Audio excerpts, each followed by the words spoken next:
భాగాల్లో గనక మనం చూసినట్లయితే ఒక ప్రాముఖ్యమైనటువంటి సందేశం మనకి ఇక్కడ వినబడతా ఉంటుంది. ఒక జ్ఞానోపదేశం దేవుడు మనకి ఇవ్వబోతా ఉన్నాడు ఈ దినాన.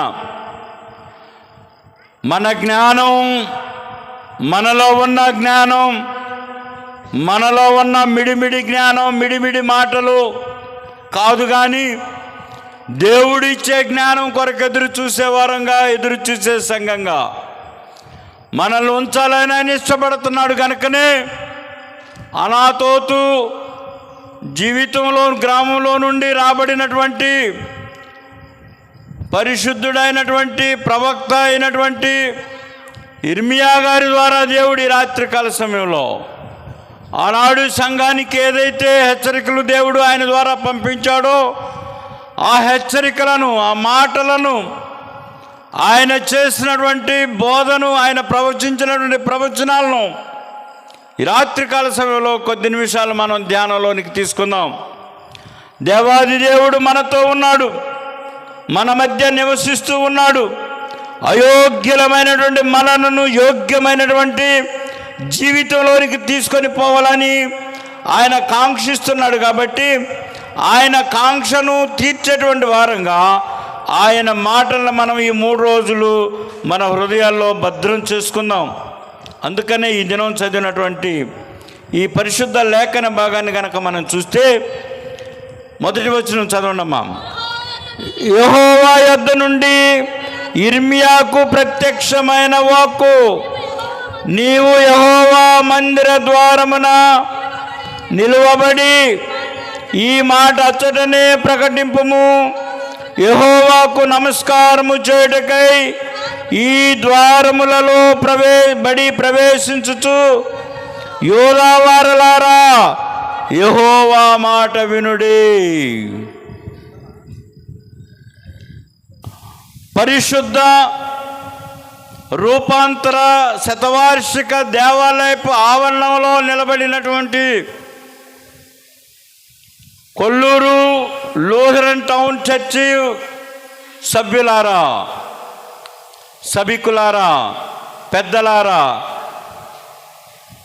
స్త్రీల సమాజం వారులారా, సంఘ పెద్దల వారులారా, మీరందరూ కూడా దేవుడు మనతో ఏం మాట్లాడబోతా ఉన్నాడో, ఏ వాక్కు ఎవరి ద్వారా మనకు చెప్పించబోతా ఉన్నాడో అని ఆలోచన చేసుకొని ఈ 3 రోజులు మనం గడపవలసినటువంటి బాధ్యతను దేవుడిచ్చాడు.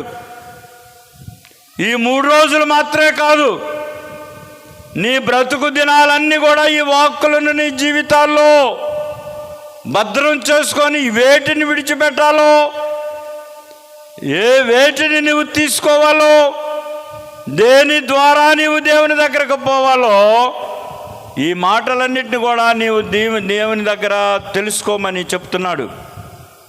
ఈనాడు చెప్పిన మాటలు కాదు కదా ఇవి. ఆనాడు మన పితరులైనటువంటి యోధా వారికి దేవుని యొక్క మాటలను తమ హృదయంలో భద్రం చేసుకోలేకుండా, దేవుని ఆజ్ఞలను విస్మరించి, దేవుని యొక్క మాటలను తృణీకరించి, ఆయన నిబంధనను పక్కన పెట్టేసేసి జీవించుతున్నటువంటి వారులారా, ఏ ఆవరణంలో అయితే మీరు నిలబడి ఉన్నారో ఆ ఆవరణంలో దేవుని మాటలు మీకు వినబడతా ఉన్నాయి.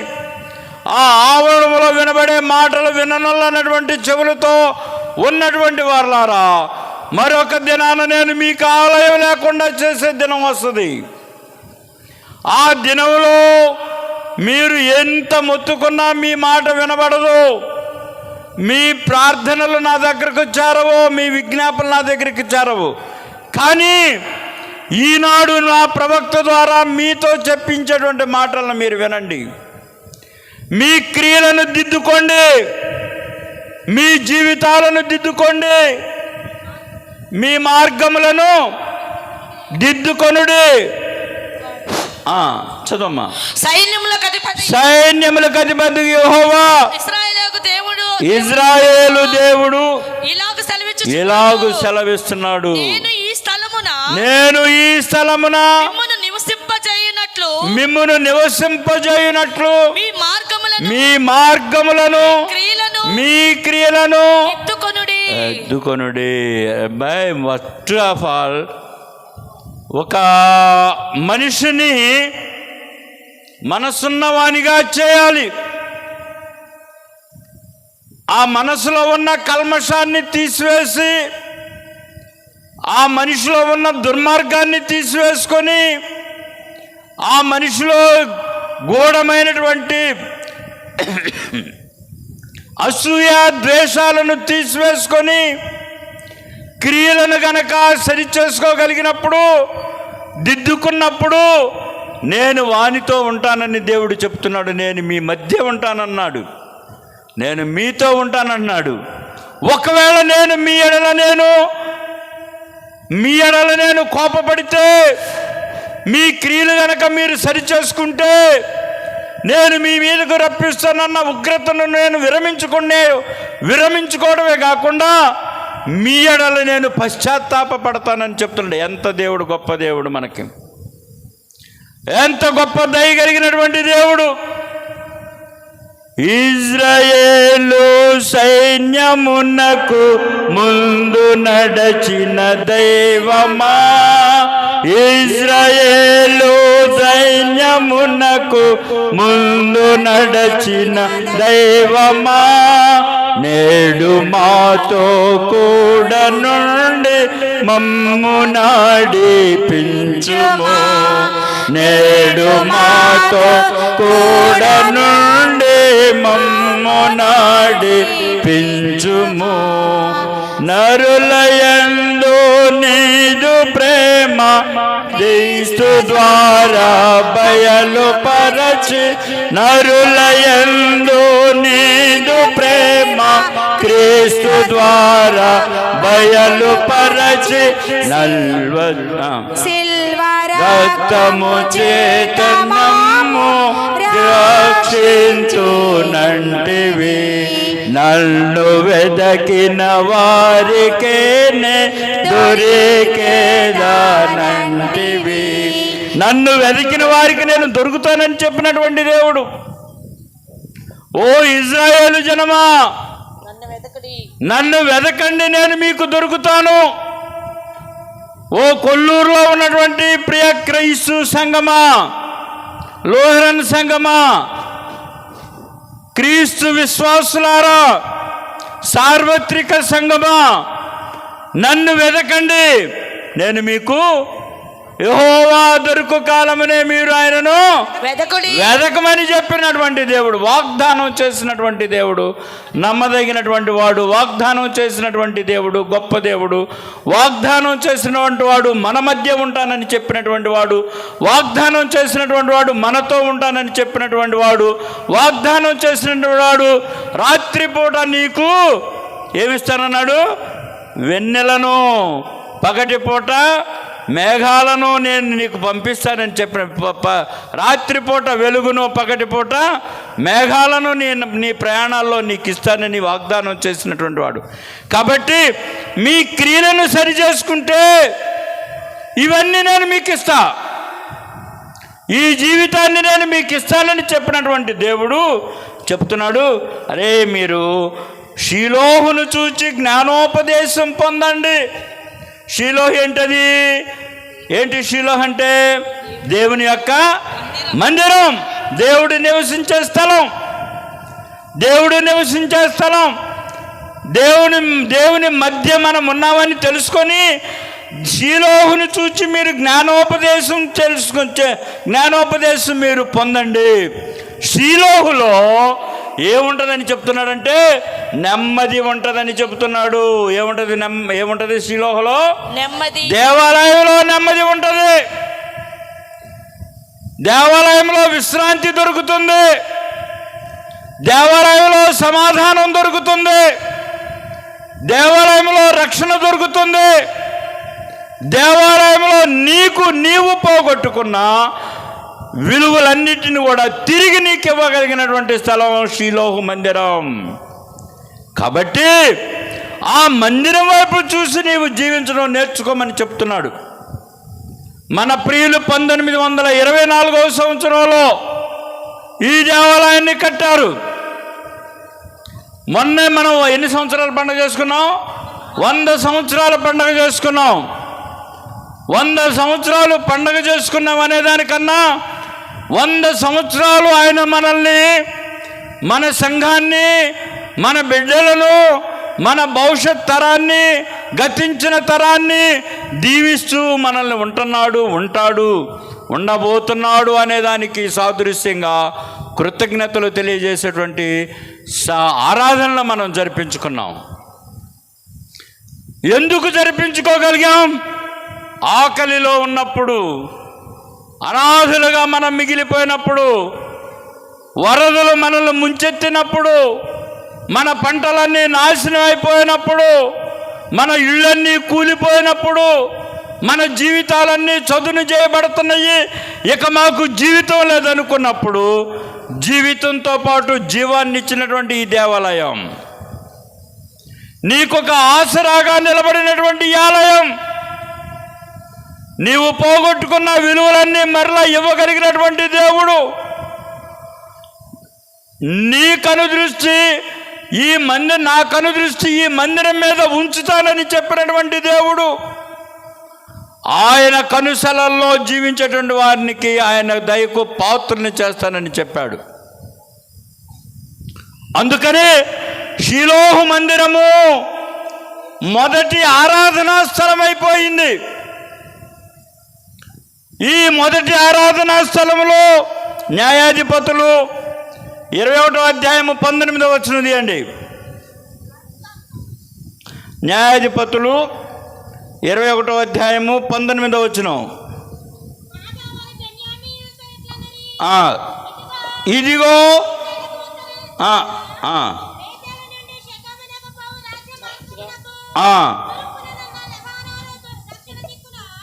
తూర్పునున్న లెబానోను దక్షిణ దిక్కున ఏటేటా పండుగ జరిగే షీలోహులో జరుగున. ఏటేటా ఏం జరుగుతుందంటే అక్కడ పండుగ జరుగుతుంది ఏటేటా. ఈ ఏటేటా పండుగ జరిగేటువంటి ఈ పండుగలో ఎవరు వస్తున్నారు, ఏం చేస్తున్నారు అనేటువంటి విషయాన్ని కూడా సమూయేలు మొదటి గ్రంథము 1వ అధ్యాయము 3వ వచనంలో మనం చూస్తే,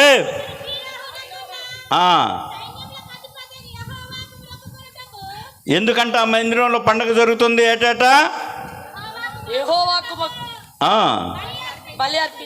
మైకుండ అమ్మాయి చదువమ్మా, మైకుందిగా, నువ్వు తీలేకపోతున్నావా? అమృతి చదువు. ఇతడు షీలోహులోనున్న సైన్యములకు అధిపతియగు యెహోవాకు మ్రొక్కుటకును బలి అర్పించుటకును ఏటేటా తన పట్టణము విడిచి అచ్చటికి పోవుచుండెను. ఎక్కడికి? షిలోహు మందిరంలోనికి పోతున్నారు. దేవుడు చేసినటువంటి మేళ్లను మర్చిపోకుండా, దేవుడు కాపాడిన సమయాన్ని జ్ఞాపకం చేసుకుంటూ, దేవునికి ఏటేటా మొక్కుబడులు చెల్లించాలి అనేటువంటి ఉద్దేశంతో అక్కడికి పోతా ఉన్నప్పుడు షీలోహు మందిరములో దేవుడు ఏమి దాచిపెట్టి ఉంచాడో, ఏమున్నాదో అనేటువంటి విషయాన్ని కనుక మనం దావీదు భక్తుడు చెప్తాడు. 78వ సంకీర్తన 78వ అధ్యాయము 60వ వచనంలో ఏం చెప్తున్నాడంటే చూడండి అమ్మా. షీలోహు మందిరమును సంస్థాపన చేసిన గుడారమును ఆయన విడిచిపెట్టడానికి గల కారణం, ఆయన ఇంత గొప్పగా మొక్కుతూ ఉన్నారు. ఏటేటా బలి పశువులను తీసుకొచ్చి బలి అర్పణలు అర్పిస్తూ ఉన్నారు, కృతజ్ఞతలు చెల్లిస్తున్నారు, ఏటేటా పండుగలు జరిపించుకుంటున్నారు, ప్రతి సంవత్సరం పండుగలు జరిపించుకున్నారు. మనం 100 సంవత్సరాల పండుగ అయిపోయిందని ఏ విధంగా శతవార్షిక దేవాలయంగా దీని పేరును రూపాంతరం చెందిన తర్వాత మనము మన జీవితాలు రూపాంతరం చెందినాయో లేదో మనం తెలుసుకోవాలి. ఆనాడు ఉన్నటువంటి ఆ ప్రజలు కూడా రూపాంతరపు అనుభవం లేనటువంటి జీవితాలు జీవిస్తున్నారు. పేరుకేమో నెమ్మది కలిగినటువంటి దేవాలయంలోనికి వెళుతున్నారు, పేరుకేమో విశ్రాంతి కలిగినటువంటి ఆలయాన్ని ఆరాధిస్తున్నాం అనుకుంటున్నారు. కానీ వారి జీవితాల్లో నెమ్మది లేదు, వారి జీవితాల్లో ఆరాధన లేదు, వారి జీవితాల్లో విశ్రాంతి లేదు. ఎందుకు అలా చేస్తూ ఉన్నారు? అలాంటి సమయంలో దేవుడు ఎందుకు ఆ ఆలయాన్ని విడిచిపెడతానని చెప్తున్నాడు? ప్రతి సంవత్సరం పండుగలు జరుగుతున్నాయిగా, మొక్కుబళ్ళు జల్లడానికి అక్కడక్కడ ఉన్న వాళ్ళందరూ వచ్చి మొక్కుబళ్ళు జల్లించి వెళుతున్నారు కదా, నీ మొక్కుబళ్ళు నాకు అక్కర్లేదంటున్నాడు. నీ క్రియలు సరి చేసుకోకుండా నీవు నన్ను ఆరాధిస్తే నేను ఒప్పుకోనని చెప్తున్నాడు దేవుడు.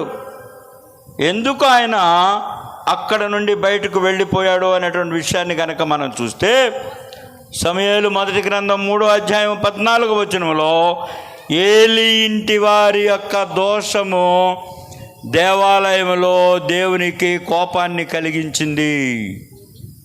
ఏలీ కుమారుల యొక్క ప్రవర్తన, యాజకుని కుమారుల యొక్క ప్రవర్తన, ఆలయంలో జీవించే ప్రతివాడు దేవునికి ఇష్టమైన అర్పణే, స్వచ్ఛమైన మనస్సుతో స్వచ్ఛమైన ఆలోచనతో జీవించే ప్రతివాడు ఒక యాజకుడే.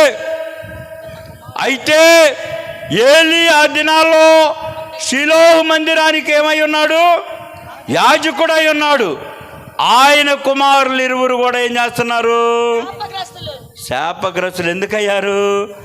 దేవాలయానికి వచ్చే పోయే వారిని పీడిస్తూ ఉన్నారు, భ్రమపరిచే విధంగా ఉన్నారు, దేవునికి వ్యతిరేకమైనటువంటి జీవితాన్ని జీవిస్తున్నారు. ఆలయంలో జీవిస్తున్నారే కానీ ఆలయానికి సంబంధించినటువంటి జీవితం వారిలో లేదు లేదు. అరే, మీరు నా స్థలంలో ఉండదగిన వారుగా మీరు ఉండనప్పుడు మీరు ఏర్పాటు చేసుకున్న మందిరంలో నేను ఉండను ఇక్కడ, నేను వెళ్ళిపోతాను అని దేవుడు చెప్పినప్పుడు, సమూయేలు మొదటి గ్రంథము 3వ అధ్యాయము 14వ వచనం చదవమ్మా. కాబట్టి ఏలీ ఇంటి వారి యొక్క దోషమునకు బలి చేతనైనను నైవేద్యము చేతనైనను ఎన్నటికీ ప్రాయశ్చిత్తము చేయబడదని నేను ప్రమాణపూర్వకముగా ఆజ్ఞాపించి తిని. కాబట్టి నేను వారు చేసినటువంటి దోషము, వారి ఇంటి వారు చేసినటువంటి దోషము, బలి చేతనైను నైవేద్యము చేతనైను ఎన్నటికీ మీరు అర్పించే బలుల వలన ప్రాయశ్చిత్తము చేయబడలేదు. మీరు బలులు అర్పించడం కాదు కావాల్సింది, ఏం కాదన్నాడు? నైవేద్యాలు అర్పించడం కాదు. నా బలిపీఠం దగ్గరకు వచ్చి ముందు మీ క్రియలను సరిచేసుకోండి, దిద్దుకొని నా సన్నిధికి రండి, నేను మీ అర్పణను అంగీకరిస్తానన్నాడు. లోకాసువార్త 18వ అధ్యాయంలో కూడా ఇరువురు యవ్వనస్తులు దేవుని ఆలయంలోనికి వస్తారు. ఎవరెవరు? సుంకరు పరిసైడు ఇద్దరు. హేబేలు అర్పణ శ్రేష్టమైనది. చదవండి రాదా? మన దేవునికి చెదము. పాడిన ఆ వచనం నాకు గుర్తుండవు. హేబేలు అర్పణ అంటే శ్రేష్టమైనటువంటి అర్పణ. పాడుది. సమర్పణ చేయుము ప్రభువునకు, నీ దేహము ధనము సమర్పణ అర్పణ చేయుము ప్రభువునకు నీ దేహము ధనము సమయమును మును అడిగెను ప్రభువప్పుడు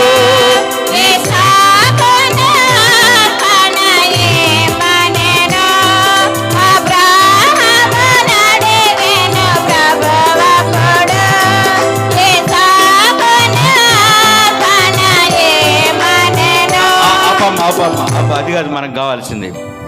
ప్రియము దేవునికి హేబెలు బలి జయము కయ్యూనుని అర్పణము కళంకము లేని హృదయము కళంకము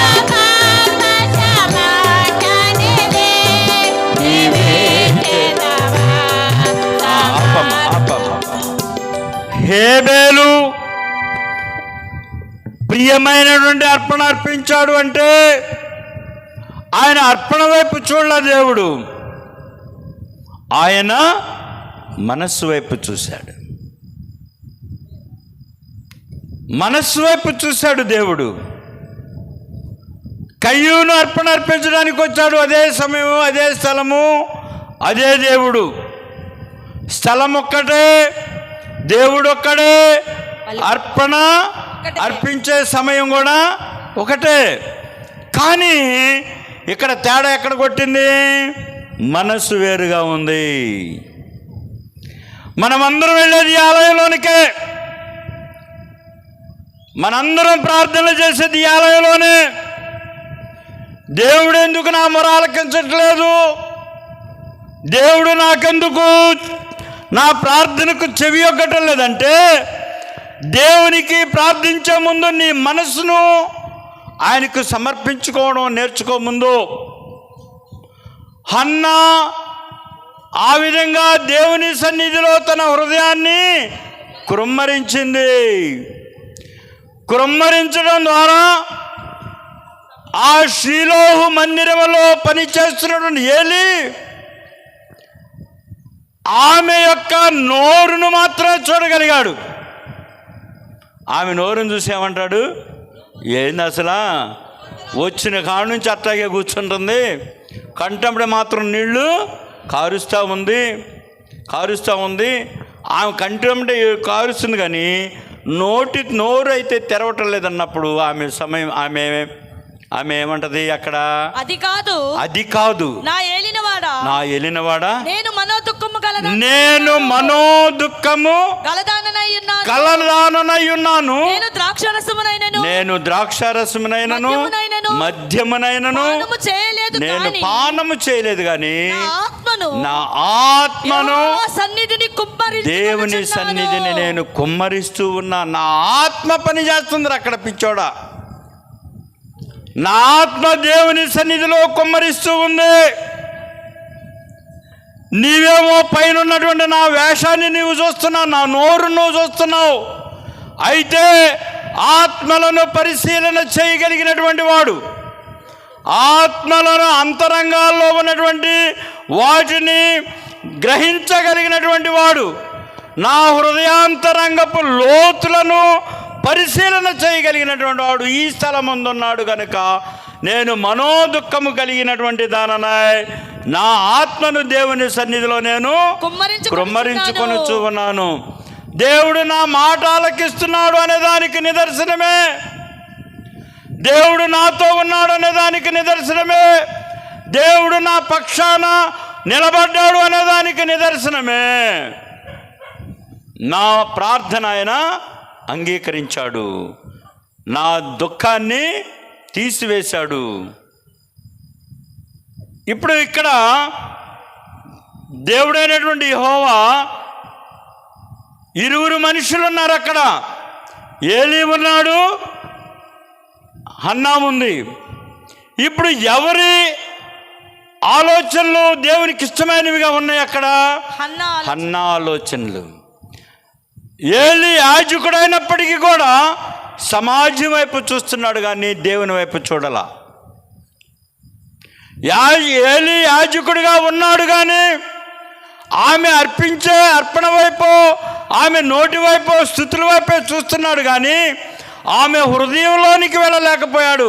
హృదయానికి అగాధమైనటువంటి ఆ హృదయంలో ఏమున్నదో తెలుసుకోలేకపోయాడు. కానీ హృదయం యొక్క అగాధమైనటువంటి లోతులను చూడగలిగినటువంటి వాడు మన దేవుడు అనేటువంటి దానికి నిదర్శనం హన్నా గారి యొక్క ప్రార్థనకు దేవుడు అక్కడ జవాబు ఇవ్వడం. అలాగే హేబేలు, కయ్యూను ఇరువురు దేవాలయంలో నిలబడి ఉన్నారు. ఇరువురు అర్పణలు తీసుకుని వెళ్ళారు. ఇది అనేక పర్యాయాలు మనం వింటానే ఉంటాం.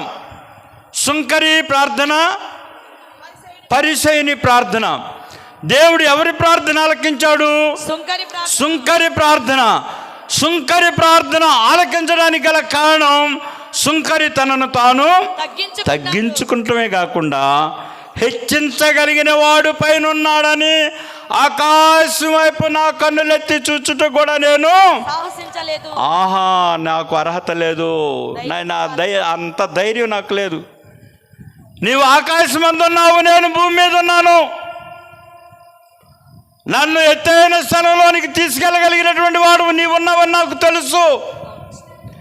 నేను అర్పించే అర్పణ చాలా అల్పమైనది. దేవా, ఈ అర్పణ నీ వలన నేను పొందుకున్నాను. నా అర్పణ కన్నా ముందు అర్పించగలిగిన మనసును నీ నుండే నేను పొందుకున్నాను. అర్పించగలిగిన స్థలాన్ని నేను వెతికాను. అర్పించగలిగిన సమయం కోసం నేను వేచి ఉన్నాను. ఈ దినాన నీవు నాతో మాట్లాడు.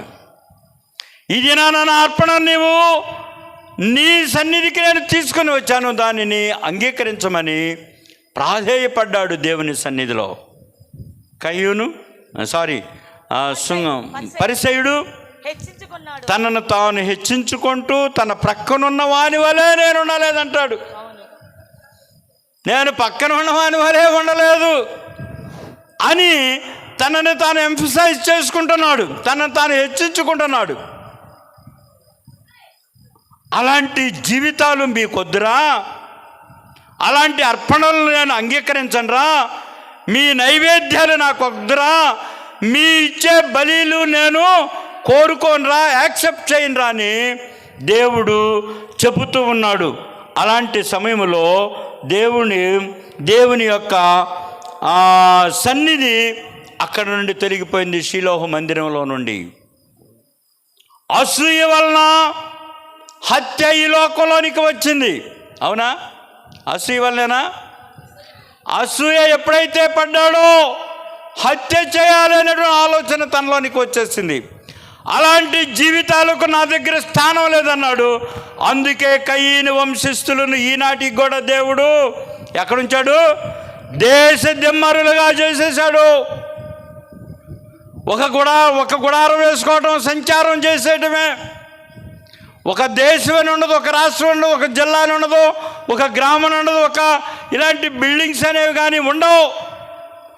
ఏ నాటి కూడా ఆనాడే, ఏ దినం పడుకుంటే ఆ దినమే, రెండో రోజు మళ్ళీ ఇంకో చోటకు పరిగెత్తికెళ్ళటమే. అలాంటి నీచమైనటువంటి బ్రతుకులోనికి మీరు పోవద్దురా. అలాంటి దుర్భరమైనటువంటివి మీ నుండి తీసివేయాలనే కదా నా కొరకు నేను మిమ్మల్ని సృజించుకుంది. నా మాట విని మీ క్రియలను మీరు సరిదిద్దుకోండి. మీరు దేవాలయం ప్రార్థనా మందిరంగా ఉండకపోవడానికి గల కారణం మీ జీవితాలు జాగ్రత్తగా లేవు. వాటిని సరిచేసుకోండి. యెషయా గ్రంథము 28వ అధ్యాయము 3వ వచనంలో మనం చూస్తే ఎవరంటాళ్ళు? త్రాగుబోతులకు. ఎవరాళ్ళు? త్రాగుబోతులకు. ఆ త్రాగుబోతులు ఎవరాళ్ళు? చూడు, కంటిన్యూ చేయమ్మది. త్రాగుబోతులకు ఎఫ్రామీయులు ఎవరంట? త్రాగుబోతులు. ఎఫ్రామీయులు ఎవరు? త్రాగుబోతులు. మన ఊర్లో కూడా ఎఫ్రామీయులు ఉన్నారా? అయ్యయ్యో, సగానికి సగం ఉండారా? త్రాగుబోతులైనటువంటి ఎఫ్రామీయులు అతిశయ కిరీటము కాళ్ళతో త్రొక్కబడును. వాళ్ళ యొక్క అతిశయ కిరీటము ఏం చేస్తుందంట? కాళ్ళతో తాళ్లతో త్రొక్కబడును. ఫలము యెషయా గ్రంథము 16వ అధ్యాయం 6వ వచనంలో ఇంకొక బ్యాచ్ ఉంటారు చూడండి. మోయాబీయులు. వాళ్ళు ఎవరంట? మోయాబీలు. ఎవరాళ్ళు? మోయాబీలు వాళ్ళే. ఎవరు? వాళ్ళ పైన వాళ్ళ స్థితి ఏంటి? బహు గర్విష్ఠులు ఉన్నారు మన ఊరిలో. ఉన్నారు. వాళ్ళు కూడా ఉంటారా? ఉన్నారు. అబ్బో, అందరూ దొరుకుతున్నారు ఇక్కడ. వాళ్ళు ఎవరంట? మోయాబీయులు. బహు గర్వము మోయాబీయులు ఉన్నారు, ఎఫ్రామీయులు ఉన్నారు. ఎఫ్రామీయులేమో త్రాగుబోతులు, మోయాబీయులేమో బహుగర్విష్ఠులు. తీతు పత్రిక 1వ అధ్యాయం 12వ వచనంలో ఇంకో బ్యాచ్ ఉంటారు చూడండి. తీతు పత్రిక 1వ అధ్యాయం 12వ వచనంలో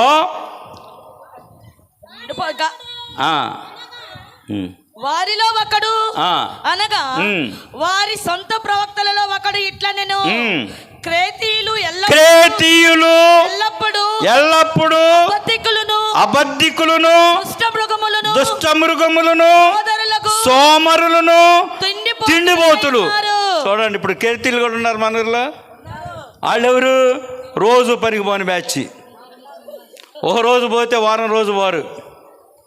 ఒక రోజు తెస్తే మళ్ళా తెచ్చి ఆమెకి ఇస్తాడు. సాయంత్రం అన్నం పెట్టదని ఇస్తాడు. అవి అయిపోయిన దాకా ఆమె ప్రాణం తెస్తాడు.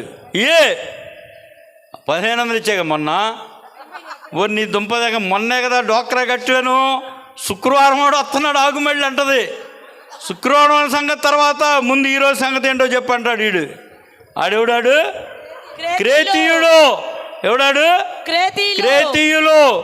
క్రేతీయులు ఉన్నారు. వారు అబద్ధికులు, దుష్టమృగములు, దుష్టమైనటువంటి మనస్సు కలిగినటువంటి వారు, ప్రేమ చూపించలేనటువంటి వారు, బిడ్డల పట్ల ప్రేమ చూపించలేనటువంటి వారు, భార్యల పట్ల ప్రేమ చూపించలేనటువంటి వారు, సమాజం పట్ల ప్రేమ చూపించలేనటువంటి వారు, నిజాన్ని మాట్లాడటానికి వెనకాడేటువంటి వారు, లేనిపోనివి కల్పించి అబద్ధాలు చెప్పి కుటుంబ జీవితాలను పాడు చేసేటువంటి వాడు వారు ఉన్నారు. సోమరి జీవితాలు జీవించేటువంటి వారు. ఎందుకయ్యా నీవు ఈ పరిశుద్ధ మందిరం మేము ఇంత గట్టిగా కట్టుకున్నాం? 100 సంవత్సరాలు అయిపోయింది ఈ మందిరాన్ని, నీవెందుకు విడిచిపెట్టిపోతానంటున్నావు? పోవద్దయ్యా అని అంటే, పోవద్దంటే వారిలో ఎవరెవరున్నారు? ఎఫ్రామీయులు ఉన్నారు. వారి త్రాగుబోతుతనాన్ని వారు విడిచిపెట్టట్లేదు. మోయాబీయులు ఉన్నారు. వారిలో ఉన్న గర్వాన్ని వారు విడిచిపెట్టట్లేదు. క్రేతీయులు ఉన్నారు. వారిలో ఉన్న అబద్ధాలను వారు మర్చిపోవటం లేదు. వారిలో ఉన్న సోమరితనాన్ని తీసివేయట్లేదు. ఇలాంటి వారి మధ్య నన్ను ఉండమంటావా? ఇలాంటి వారితో వారిచ్చే అర్పణలో నన్ను తీసుకోమంటావా? వాళ్ళు మనసును మార్చుకోకుండా వారు నాకు నైవేద్యాలు పెడితే, వారు పారకాలు బిందెలు తీసుకొస్తే, వారు ఆన్లైన్ ప్రేయర్లకి డబరాలు వండుకొచ్చి వాళ్ళకాయ వాళ్ళు తింటుంటే అలాంటిది నాకొద్దు. నేనే వద్దంటాను. మేము నెలకు కష్టపడి అన్నాలు వండుతున్నాం, సాంబార్లు కాస్తున్నాం, పలావులు వండుతున్నాం, ఏందే బిర్యానీలు వండుతున్నాం. మా పాదిరి గారు ఏది చెబితే చేస్తున్నారు, అన్నీ చేస్తున్నారు. మీ పాదిరి గారు మేజిని మీద ఉండి ఇంకొక మాట మాట్లాడుతున్నాడు. మీ మనసులు మార్చుకోమని చెప్తున్నాడు. మీరు మారు మనసు పొందమని చెప్తున్నాడు. మీరు పశ్చాత్తాపపడమని చెప్తున్నాడు. మీ పాపాలు ఒప్పుకోమని చెప్తున్నాడు. మీరు మీ కొరకు కాదు, మీ బిడ్డల కొరకు జీవించమని చెప్తున్నాడు. అది గుర్తు రావట్లేదా మీకు? 3వ తారీఖు 21వ తారీఖు బోధకులు వస్తున్నారు. వాళ్ళకు భోజనం చేయమంటే గడగడలాడుతూ చేస్తున్నావు. నెలలో మొదటి వారం ఆల్నైట్ ప్రేయర్లు మన ముఠా మొత్తం వేసుకోవాలంటే ఆడ ముఠా కన్నా మనం గట్టిగా చేయాలని ఉన్నది లేనిది కలిపేసి చేస్తూ ఉంటావు. మరి ఇది కూడా చెబుతున్నాడుగా, దినదినము మీ అంతరంగ పురుషుడు నూతనపరచబడాలని చెబుతున్నాడు కదా. అది మీ మస్తిష్కానికి ఎక్కటం లేదా? అది మీ మెదడుకు ఎక్కటం లేదా? అది మీ హృదయంలో భద్రం కాలేకపోతుందా? ప్రతి నెల మొదటి ఆదివారం ప్రభు బల్ల ఆరాధనకు వచ్చినప్పుడు హెచ్చరికలు చేస్తున్నాడుగా, మిక్కిలి ప్రియులారా నేను మీకు తెలియజేయదేమనగా మీరు ఏంటి అక్కడ చెప్తా ఒక మాట అంటాడు, మీరు నిజంగా ఆ పాపపు తప్పుదలను నిజంగా మనం ఒప్పించేవాళ్ళం అయితే మీ ఆత్మతో మీ సత్యంతో దేవుని సన్నిధిలో మేము నిలబడుతున్నామని చెప్తే దినదినము మీ అంతరంగ పురుషుడు అభివృద్ధి చెందుతున్నాడు అనే ధైర్యం మీలో ఉంటే మీ జీవితాలను మార్చుకోగలరు. అలా మార్చుకోకుండా మీ దుష్టమైన స్వభావంతోనూ, మా ఊరిలో బోయిన మోజెస్ గారు అని ఒక పాస్టర్ గారు ఉన్నాడు. అప్పుడు మైకులు లేవంట, మేము కూడా లేవనే, చిన్నపిల్లలు అసలు మేము పుట్ల, మా అమ్మమ్మ వాళ్ళే చిన్నోళ్ళు. మా అమ్మమ్మ చెప్తూ ఉండేది, అందరూ మన లోదరన్ చర్చే, లోదరన్ సంఘమే. అప్పుడు సంఘాలు ఏమి ఉండేవి కాదు, ఇప్పుడంటే రోడ్డుకు ఒక సంఘం ఉంటుంది, కానీ ఆ రోజుల్లో సంఘాలు లేవు. ఒకే సంఘం, లోదరన్ సంఘం. ఆ సంఘంలో జరిపించేటువంటి సేవ, మైకులు లేవు, లైట్లు లేవు, బుడ్డిళ్ళు పెట్టుకోనో లాంతర్లు పెట్టుకోనో దేవాలయంలో వెళ్ళి కూర్చునేవాళ్ళు పెద్దోళ్ళు. బోయిన మోజెస్ గారని ఒక పెళ్లి కాని పాదిరి గారు కోడిపర్రు చర్చికి పాస్టర్ గారుగా వచ్చారంట. ఆ రోజుల్లోనే ఆయన పశ్చాత్తాపపడండి, మీ హృదయాలను దేవునికి సమర్పించండి, రేపు మీకు నేను ప్రభురాత్రి భోజన సంస్కారం ఇస్తున్నాను, మీరు ప్రభు బల దగ్గరకు వచ్చే లోపల మీ శత్రువులను మీరు మిత్రులుగా చేసుకోండి, ఎవరితో అయితే మీరు పోట్లాడారో, ఎవరితో అయితే మీకు వైషమ్యాలు ఉన్నాయో అవన్నీ కూడా మీరు ఒప్పుకొని, ఒకళ్ళొకళ్ళు ఒప్పుకొని, మనస్సాక్షిని గద్దించుకొని వారితో ప్రేమగా ఉండి తెల్లారి ప్రభు బల్ల ఆరాధనలోనికి రావాలని పాస్టర్ గారు ఈ రాత్రి చెప్పాడు. ఈ రాత్రి అంతా ఇద్దరు బద్ధ శత్రువులు ఆలోచన చేస్తారు. ఆ రాత్రికి వాళ్ళు కూడా వెళ్ళారు గుడికి, వాళ్ళు కూడా వెళ్ళారు. ఒక ఆయన ఎట్టి దావీదు గారు, పానయ్య అంటారు ఆయన్ని, ఇంకొక ఆయన యోహాన్ గారు, ఇద్దరు పెద్దోళ్ళే, బావ బామర్దులు ఇద్దరు.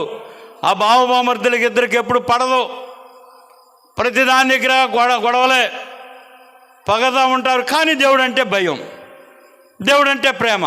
కానీ పక్కనున్న బావని బామర్ది ప్రేమించలేడు, బామర్దిని బావ ప్రేమించలేడు. అది కక్ష కాదు, కోపం. ఆ కోపాన్ని, అసూయను కూడా మీరు విడిచిపెట్టి దేవుని సన్నిధిలోనికి వచ్చి ప్రభు బలలో మీరు పాలు పంపులు పొందడని బోయిన మోజెస్సయ్య గారు రాత్రిపూట వాళ్ళకొక విసిరాడు, ఒక సవాల్ను విసిరాడు. రాత్రి అంతా ఆలోచన చేసుకున్నారు. తెల్లారి ఆరాధన జరుగుతుంది, ప్రభు బల దగ్గరికి వెళ్ళాలి. ఒకళ్ళ మొఖం వాళ్ళు చూసుకుంటున్నారంట, కానీ ఇంకా ఎవరైనా ఉన్నారా రావాలంటే, ఇంకా పురుషుల్లో ఎవరైనా ఉన్నారా అన్నప్పుడు వాళ్ళిద్దరూ ఒకరినొకరు చూసుకుంటూ వెళ్ళటల్లా. ఇద్దరూ దైవజనులే, ఇద్దరు దేవుడు అన్నా పాస్టర్ గారు అన్నా ప్రేమ కలిగినటువంటి వాళ్ళే. ఇద్దరు కూడా ప్రభు బల్ల దగ్గరికి వెళ్ళటల్లా, ఆల్టర్ దగ్గరికి వెళ్ళటల్లా. వెళ్ళటానికి ముందు ప్రభువారు, ఆ పాస్ గారు పాపపు తప్పుదల ఆరాధన స్టార్ట్ చేసే దగ్గర నుంచి వీళ్ళిద్దరు ఏడ్చుకుంటున్నారంట. ఏడ్చుకొని పాపపు తప్పుదల ఆరాధన అయిపోగానే వీరిద్దరు కూడా ఒకళ్ళనొకళ్ళు వాటేసుకున్నారంట. ఎంత గొప్ప మనసులు వాళ్ళవి, ఎంత గొప్ప ప్రేమ వాళ్ళది. ప్రేమలో బంధింపబడ్డారు, దేవుని ప్రేమలో బంధింపబడ్డారు. సాతాను వారిని విడదీయాలని ఆలోచన చేసినప్పటికీ కూడా దేవాలయం వారిద్దరిని కలిపింది, వారి ఇద్దరి ప్రేమను ఐక్యత చేసింది. ఈరోజు వాళ్ళ బిడ్డలందరూ కూడా అమెరికాలోనో, చికాగోలోనో, ఇంకా అనేక స్టేట్స్లో ఉంటున్నారు. దేవునికి అసాధ్యమనేది ఏదైనా ఉంటుందా? ఏమీ లేదు. ఆ రోజు వాళ్ళు నేనెందుకు పలకాలి వీడితోటి, నేను భావన నా దగ్గరికి రావాలని బామర్దిని అనుకుంటే, బామర్ది బావ దగ్గరికి వెళ్తే మక్క దగ్గర నేను అలసైపోతానని బావమర్ది అనుకుంటే దేవుని దగ్గర స్థానం దొరికేది కాదు. ఎందుకు నేను ఈ మాటలు చెప్తున్నానంటే, వాళ్ళిద్దరూ ఎలా దేవుని సన్నిధిలో తమ ఆత్మలను కృమ్మరించాలనే ఆలోచన వారిలో కలిగిందో అలాంటి ఆలోచన మనలో బయలుదేరాలి. మనం మానవ మాత్రలో మన జీవన విధానంలో అనేక పగలుంటాయి, అనేక శోధనలు ఉంటాయి, అనేకమైనటువంటి కక్షలు ఉంటాయి. వాటన్నిటినీ ఎక్కడ విడిచిపెట్టాలి? బయటే విడిచిపెట్టాలి. అవి హృదయంలో ఉంచుకోకూడదు. సాయంకాలం సూర్యుడు అస్తమించే లోపల వాటిని మనం మమ్మల్ని ఎంతమంది తిడతారో మీకేం తెలుసు? రోజు తిడతానే ఉంటారు, రోజు ఏదో ఒకటి అంటానే ఉంటారు. న్యాయం జరగనప్పుడు, వాళ్ళకి లాభం జరగనప్పుడు, వాళ్ళకి అది న్యాయం కాదు అనుకున్నప్పుడు మమ్మల్ని తిడతానే ఉంటారు. వాళ్ళు తిడుతున్నారని చెప్పేసి మేము అది కృంగిపోకూడదు. ఇందాకలాగా పూలు చల్లారు కాబట్టి అని హెచ్చించుకోకూడదు. పూలు చల్లారని హెచ్చించుకోకూడదు. పూలు చల్లించుకోవడం నేర్చుకున్నప్పుడు తిట్టినప్పుడు పడడం కూడా నేర్చుకోవాలి. తిట్టినప్పుడు పడడం కూడా నేర్చుకోవాలి. ఆ మనసు రావాలి. అప్పుడే దేవుడు మన పరిచర్యలను, మన ఆలోచనలు దేవునికి ఇష్టంగా ఉంటాయి. అలాంటప్పుడు ఇంకా మేము తెలుసుకోవాల్సింది ఏంటి, నేర్చుకోవాల్సింది ఏంటని ప్రభు సన్నిధిలో అడగటం నేర్చుకోవాలి. అలగడం నేర్చుకోకూడదు, అడగడం నేర్చుకోవాలి దేవుని సన్నిధిలో. అలా అడగలేనటువంటి జీవితాలు జీవిస్తున్నటువంటి ఈ ఎఫ్రామీయులను కానీ, మోయాబీయులను కానీ, క్రెతీయులను కానీ నేను యాక్సెప్ట్ చేయలేకపోతున్నా. వారున్న స్థలంలో నేను ఉండలేకపోతున్నానని. ఎందుకు మందిరాన్ని నీవు విడిచిపెట్టావు ప్రభు అని అడిగితే ఆయన ఇచ్చినటువంటి సమాధానం అదే. అందుకనే ప్రియమైనటువంటి ఆరాధనా స్థలం అది ప్రార్థనా మందిరం. ఈ ప్రార్థనా మందిరం పండగల మందిరం అయిపోయింది. ఈ ప్రార్థనా మందిరంలో పండగలు ఎక్కువైపోయాయి కానీ హృదయాలను అర్పించేటువంటి మనసు ఎవరికి ఉండటం లేదు. దేవుని దయ వల్ల మీకుంటే మీ అందరికీ వందనాలు. ఒకవేళ మీకు అది లేకపోతే ప్రభువా ప్రార్థించే మనసును మాకు దయచేయి, మా శత్రువులను ప్రేమించగలిగిన మనసు మాకు దయచేయి, మా అధికారులకు లోపడగలిగినటువంటి జీవితం మాకు దయచేయి, మా యజమానులకు దయచేయి, మా యజమానులను ప్రేమించగలిగినటువంటి లోపడగలిగిన తత్వం మాకు దయచేయి, నా భార్యను ప్రేమించగలిగిన మనసును మాకు దయచేయి, మా బిడ్డలను క్షేమంగా పెంచుకోగలిగిన మనసును మాకు దయచేయి. త్రాగుబోతు తనంతో దేశదిమ్మరన నేను తిరుగుతూ నా జీవితం ఎక్కడున్నదో వాడికి బుద్ధి వచ్చినప్పుడు, ఎవడికాడికి? తప్పిపోయిన కుమారునికి. తప్పిపోయిన కుమారుడికి బుద్ధి వచ్చినప్పుడు ఏం చేశాడంటాడు? తండ్రి అప్పుడు దాకా తెలియలేదంట నేనేం తింటున్నానోనని. అప్పుడు దాకా ఏం తింటున్నాడు? పందులు. ఈ మందు తాగే వాళ్ళకు కూడా అప్పుడు దాకా తెలియదు నేను ఎక్కడి నుంచి ఉన్నాను, ఎక్కడ క్యూలో నుంచుంటున్నాను. ఈ క్యూలో నుంచోవడం వలన నా జీవితం ఎంత వెనక్కబోతుంది, దేవుని దగ్గరికి నేను ఎంత వెనకబడిపోతున్నాను. దీనివల్ల నా కుటుంబానికి క్షేమం దొరకకపోగా నాకు దేవుడిచ్చిన ఆరోగ్యం కూడా తరిగిపోతుంది కదా, దేవుడు నాకు ఇచ్చిన ఆరోగ్యం కూడా క్షీణించిపోతుంది కదా. నేను ఈ చిన్న వ్యసనం నా పెద్ద జీవితాన్ని చిదిమేస్తుంది కదా. ఈ చిన్న ఆలోచన నేను విరమించలేనప్పుడు నా కొరకు ఆయన సిద్ధం చేసినటువంటి ఆ పెద్ద నగరాన్ని నేను చేరుకోలేకపోతున్నాను కదా. ప్రభువా నన్ను క్షమించి నాకు ఈ రోత బ్రతుకు నుండి నన్ను తీసివేవా. ప్రభువా ఈ జీవితం నుండి నాకు విడుదలను దూరాన్ని పెంచు ప్రభువా అని ప్రార్థన చేయట్లేదా? ప్రార్థన చేయండి. ప్రార్థన పరిస్థితులను మారుస్తుంది, నీ జీవిత విలువలను పెంచుతుంది, దేవునితో నీ సన్నిహితత్వాన్ని పెంచుతుంది. నీ సమస్యలు దేవునికి చెప్పుకోవడం నేను నేర్చుకో. ఇరుగు పొరుగులకు అక్కర్లా, పొరుగులకు చెప్పాల్సిన పని లేదు. తెల్లారి బాడిగా కూర్చుంటారు. ఇప్పుడు అందులో అయ్యగారు అరుగు కూడా కట్టాడా, అరుగు కూడా కట్టాడు ఈ సంఘ పెద్దలు. ఇప్పుడు ఇక బాధే లేదు, కమ్మని నేడ ఉంటుంది, అరుగు ఉంటుంది. ఇప్పుడు అవసరమైతే ముఖం ఎటు పెడతారు, రోడ్డు ఎటు ఉంది, ఇటు ఒక రోడ్డు ఉంది, అటు ఒక రోడ్డు ఉంది, ఎటు అవసరమో అటు కూర్చుంటారు. ఏ రోడ్డు వాళ్ళని చూడటం వాళ్ళకి అవసరం అటువైపు కూర్చుంటారు. అసలు దేవుని కూర్చో ఏం చేయమని అరుగు కట్టారు అక్కడ, దేవునిని ప్రార్థించమని కట్టారు అరుగు. నేను కింద చూడంగానే అనుకున్నా, మంచి షెల్టరు చక్కగా కట్టారు, చాలా బాగుంది, మంచి అరిగిచ్చారు, కాళ్ళు చైర్స్ లేకపోతే చక్కగా కూర్చోటానికి పెద్దోళ్ళకి బాగుంటుంది అనుకోగానే మళ్ళీ వెంటనే ఇంకొక ఆలోచన వచ్చేసింది. ఎక్కడ కూర్చొని పరిస్థితులు చెప్పుకుంటాము, ఎవరికి దేవుడికి చెప్పుకుంటే పర్వాలేదమ్మా, దానివల్ల తప్పేమీ లేదు. దేవుడు చెప్పలేం, పోయేవాడి గురించి చెప్పా, వచ్చేవాడి గురించి చెప్పుకోను. ఇటు ఎవరు పోతుందో చెప్పాలా, ఇటు వచ్చేవాడి గురించి చెప్పాలా, ఎవరు ఏ అమ్మాయి పోతుందో చూసుకోవాలి, ఆ అమ్మాయి పోతుందా. అలాంటి తప్పు పని మనం చెయ్యొద్దు. ఇది దేవుని ఆలయం, ఇది దేవుని ఆలయం, ఇది దేవుని ఆలయం. ఈ దేవాలయం మీ క్రియలను దిద్దుకొని మీకు ప్రేమను పంచి మీకు విశ్రాంతినిచ్చి మీకు నెమ్మదినిచ్చే స్థలం. ఆ నెమ్మదినిచ్చే స్థలంలో, ఆ ప్రేమని పంచే స్థలంలో ప్రేమ లేని తన మాటలు మీరు మాట్లాడొద్దు.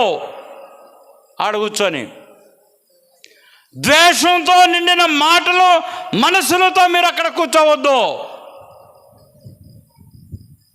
ప్రభువుని వేడగండి. అక్కడ కూర్చొని యవ్వనస్తులైన బిడ్డలు అక్కడ కూర్చొని ప్రార్థించండి. మోకరించడం మీకు సిగ్గుగా ఉంటే ఆ అరుగు మీద కూర్చొని దేవుని సన్నిధి వైపు చూసి ప్రార్థించండి. ఎందుకు నేను ఈ టెస్ట్ పాస్ కాలేకపోతున్నాను, ఎందుకు నేను అనుకున్న గోల్ని ఎందుకు నేను చేరలేకపోతున్నాను, ఎందుకు నేను దీనిలో విజయాన్ని సంపాదించలేకపోతున్నాను. దానియేలు నా వంటి వాడే కదా, యోసేపు నా వంటి వాడే కదా, యోనా నా వంటి వాడే కదా, మోషే నా వంటి వాడే కదా. వాళ్ళందరికీ తోడై ఉన్నవాడు, వారందరి మాటలు ఆలకించిన వాడు. ఈరోజు నీవు నా మాట ఎందుకు ఆలకించని ప్రశ్నించండి, దేవునిని ప్రశ్నించండి. యథార్థముగా ఆయన వైపు చూస్తే ఆయన యథార్థవంతుల యొక్క ప్రార్థనలను ఆలకిస్తాడు. ఉదయకాలము నీ ప్రార్థన ఆయన సన్నిధికి యథార్థంగా చేస్తే ఉదయకాలము నీ ప్రార్థన ఆయన సన్నిధికి ఎలా పోతుందంట? ధూపంగా పోతుంది. నైవేద్యంగా పోయేదే కాలంలో అది సాయంకాలపు ప్రార్థన నైవేద్యంగా పోతుంది. సాయంకాలంలో మీరు ధూపాన్ని వేయడం, నైవేద్యంగా దేవుని ప్రార్థనలు చేయడం. చక్కని ఆవరణ ఇచ్చాడు దేవుడు. మీకు ఇష్టమైన స్థలాన్ని ఎంచుకోండి, అది ప్రార్థనకు మాత్రమే ఎంచుకోండి. మంచాలు వేసి పడుకోవడానికి అంచబాకండి. మీ ఇష్టం సేద తీర్చుకోవడానికి అరుగుల మీద పడుకోబాకండి. జాగ్రత్త, అక్కడ ఎవరున్నారు? దేవుడిని ఉన్నాడు. దేవుడు ఉన్నాడు. ఎంత ఇది పంచాయతీ రోడ్డు అయ్యా, ఎవరిది రోడ్డు? పంచాయతీ రోడ్డు. ఇదేందా ఈ నీరు చెబుతున్నాడు? నో. షిలోహు మందిర ఆవరణంలో ఉన్న వారలారా, మీ తప్పిదాలన్నింటిని కూడా ఒప్పుకొని నా మందిరంలోనికి రండి అన్నాడు. ఇది మందిరావరణం, ఇది మందిరావరణం. ఎజ్రా గ్రంథము 10వ అధ్యాయం 1వ వచనం చూడండి. ఎజ్రా 10:1. ఎజ్రా ఏడ్చుచు దేవుని మందిరము ఎదుట సాష్టాంగపడుచు పాపమును ఒప్పుకొని ప్రార్థన చేసును. ఎప్పుడంట చూడండి, 3 మెట్లు కనపడతాయి అక్కడ. ఎక్కడ? ఎజ్రా ఏడ్చుచు దేవుని మందిరం ఎదుటకు రాగానే ఏమొచ్చేసింది? ఎజ్రాకి దుఃఖం వచ్చేసింది. నేను పాపినని అర్థం చేసుకున్నాడు. నేను పాపినైపోయాను, నేను దౌర్భాగ్యురాలను, నా భర్త మాట వినలేకపోతున్నాను, నా బిడ్డలు నా మాట వింటలేదు, కుటుంబంలో సమాధానం లేదు, సమాజంలో గౌరవం లేదు, జీవితంలో నెమ్మది లేదు. కానీ అన్నీ ఇవ్వగలవాడు, నువ్వు ఎక్కడున్నావు అని నేను నీ సన్నిధికి వచ్చా. నా ప్రియులైనటువంటి వారు నీకు దూరంగా ఉన్నారు. నా ప్రియులైనటువంటి వారి యొక్క అతిక్రమాలను బట్టి నీవు వారిని దోషులుగా ఎంచి వారి అపరాధాలన్నింటినీ కూడా నీవు మనసులో పెట్టుకొని వారికి చేయబోయే కీడును నువ్వు చేయబోతున్నావని తెలుసుకొని వాటి నుండి తప్పించమని నేను నీ సన్నిధికి వచ్చా. ఎజ్రా ప్రార్థన చేస్తాడు, పాపాలు ఒప్పుకుంటాడు. పాపము ఒప్పుకొని పాపములను ఒప్పుకొని ప్రార్థన చేశాను. ఎప్పుడు చేశాడంట? ఎప్పుడు చేశాడు? ఏ దేవుని ఫ్యాన్ దొరికినాక చేశాడా? లేదు. మనం రాగానే ఏం చేస్తాం? ఫ్యాన్ ఇటు అయిపు ఉందో అటు చూసుకుంటాం. ఫ్యాన్ చూసుకొని అక్కడ ఎవరన్నా కూర్చున్నారనుకో, ఇది నా స్థలం, ఏంది వచ్చి ముందు కూర్చుంది అంటాడు. ఏడెవడు నా స్థలంలో కుర్చేసాడు అనుకుంటావు. నువ్వు అజ్రా అలా రాలా. దేవుని మందిరంలోనికి వచ్చాడు, ఏడ్చాడు, సాష్టాంగపడ్డాడు, పాపాలు ఒప్పుకున్నాడు, అప్పుడు ప్రార్థన చేశాడు. అప్పుడు ప్రార్థన అప్పుడు అజ్రా ప్రార్థన దేవుడు ఆలకించి. ఇప్పుడు నీ నా ప్రార్థన కూడా దేవుడు ఆలకించాలంటే ఇప్పుడు మనం చేయాల్సిందేంటి? దేవుని మందిరం ఎదుట సాష్టాంగపడాలంటే మీరు ఏడ్చుచు పాపాలు ఒప్పుకొని ప్రార్థన చేయండి. మీ పాపాలు మీ హృదయంలోనే పెట్టుకొని మీ మనసులో ఉంచ ద్వేషాన్ని. 21 యాకోబు పత్రిక 2వ అధ్యాయము 21వ వచనంలో చూడండి ఏముంటుందో. యాకోబు పత్రిక 2వ అధ్యాయం 21వ వచనంలో చూడండి. అందుచేత సమస్త కల్మషమును విర్రవీగుచున్న దుష్టత్వమును మానండి. చాలా పాపమ్మ. మీలో ఉన్నటువంటి సమస్తమైన కల్మషాన్ని, విర్రవీగుచున్న దుష్టత్వాన్ని మాని ఏమంటాడు? లోపల నాటబడి మీ ఆత్మలను రక్షించుటకు శక్తిగల వాక్యమును సాత్వికముతో అంగీకరించుడే. మీ దుష్టత్వాన్ని మీలోనే ఉంచుకొని, మీ విర్రవీగతనాన్ని మీలోనే ఉంచుకొని, మీ పాపాలు మీ మనసులోనే ఉంచుకొని ఇక్కడికి వచ్చి నా దగ్గర కూర్చుంటే ఉపయోగం లేదు. ఈ మాట యాకోబు తన ప్రజలకు చెబుతున్నాడు. పత్రిక ద్వారా తన సంఘాలకు చెప్పాడు. ఆనాడు తన ప్రవచనాల ద్వారా ఇర్మియా గారు ఆనాడున్న మన పితరులైనటువంటి ఇజ్రాయేలీలకు చెప్పాడు. ఈ మాటలను పౌలు గారు సంఘాలను కట్టించి మీ యొక్క అపరాధాలను మీరు ఒప్పుకోండి, కప్పుకోవద్దు, మీ పాపాలను ఒప్పుకోండి, విడిచిపెట్టండి, దేవుని సన్నిధికి రండి, దేవుడు మీకు తోడుగా ఉంటాడు. ఎందుకంటే నాతో మాట్లాడినటువంటి వాడు అలాంటి వాడు. నేను హానికరుడను, హింసకుడను, దేవదూషకుడను, నేను హానికరుడ హింసకుడను, దేవదూషకుడను, నేను అవిశ్వాసి నైనాను, అవిశ్వాసి నైనాను చేరదీసి నావుగా. ఎంత జాలి యేసువా, ఇంతయని ఊహించలేను, ఎంత జాలి యేసువా. పరిశుద్ధుడైన పౌలు గారు పాడతాడు. దమస్కు రోడ్డులో పౌలు గారిని సౌలు గారు దేని మీద ఎక్కెళ్తున్నాడు? గుర్రం మీద వెళ్తున్నాడు. గుర్రం మీద వెళ్తున్నప్పుడు క్రీస్తు ప్రభుల వారి యొక్క ఆత్మ తనతో మాట్లాడుతూ, సౌలా సౌలా నీవేళ నన్ను హింసించుచున్నావు అని ఒక స్వరము పలుకుట వినినప్పుడు, ప్రభువా నీవెవరివని అడగగా నేను నీవు హింసించుచున్నా యేసును. అమ్మా ఎప్పుడన్నా అడిగావా? ప్రభువా నీ స్వరం నాకు పాట పాడతాం మాత్రం, నీ స్వరము వినిపించు ప్రభువా నీ దాసుడా. రంగానే మైకి తీసుకొని పాడతారు. ఎడ రంగానే మైకి తీసుకొని నీ స్వరం విను ప్రభు, నీ స్వరం వినిపించు ప్రభువా నీ దాసుడు ఆలకించిన. ఏలే ఆలకించలేకపోయాడు. ఏలే ఆలకించాడా? ఎవరో ఈసారి ఎవరు నీతో మాట్లాడుతున్నారు నాతో చెప్పమన్నాడు. ఎవరిని? సమూయేలుని అంటాడు. నీతో మాట్లాడేవాడు ఎవరు? నాతో చెప్పు, ఆయనతో ఈ సంగతులు చెప్పమని సెలవిస్తాడు. ఈనాడు అల్పులమైన మనం, దౌర్భాగ్య జీవితంలో ఉన్నటువంటి మనం, దేనికి పనికిరానటువంటి మనం ఆయన సన్నిధిలో జీవించడానికి కూడా ఇష్టపడలేనటువంటి జీవితాలు జీవిస్తున్న నీవు నేను ఈనాడు మన మనస్సును మార్చుకోవడానికి ఆనాడు దమస్కు రోడ్డులో పరిశుద్ధుడైన పౌలు గారుగా సౌలు జీవితాన్ని పౌలుగా మార్చినటువంటి దేవుడు ఆయన స్వరాన్ని నీకు కూడా వినిపించాలని ఆయన ఇష్టపడే ఈ దినాన్ని ఈ వాక్యంతో నీతో నాతో మాట్లాడుతున్నాడు. ఆనాడు ఆయనతో మాట్లాడారు, మనతో కాదు అనుకోబాకండి. ఆనాడు ఉన్నటువంటి ఇర్మియా గారు కదా చెప్పింది, మనకు ఎవరు చెప్పలేదు అనుకోబాకండి. వాక్యము నీతో ఉన్నది, నీ మధ్య ఉన్నది, నీ ఆత్మలో ఉన్నది. వాక్యము దేవుడై ఉండెను, వాక్యము దేవుని యొద్ద ఉండెను, వాక్యము దేవుడై ఉండెను.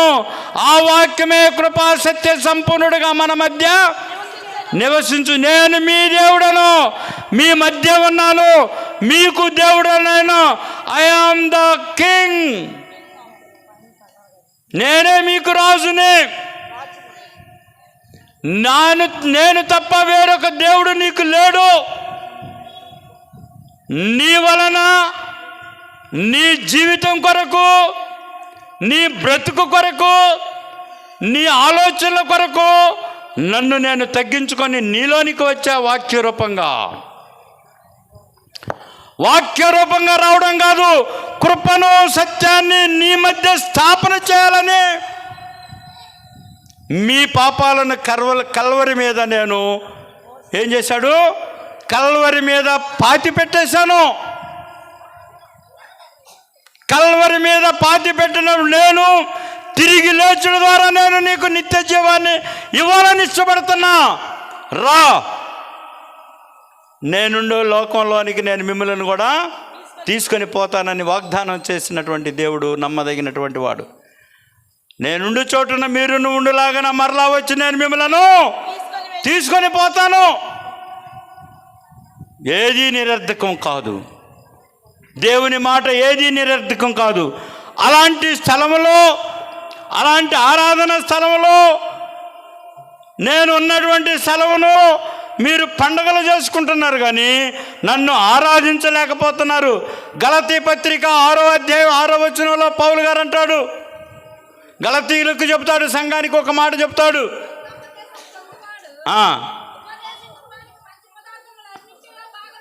మంచి పదార్థములన్నిటిలో 6:6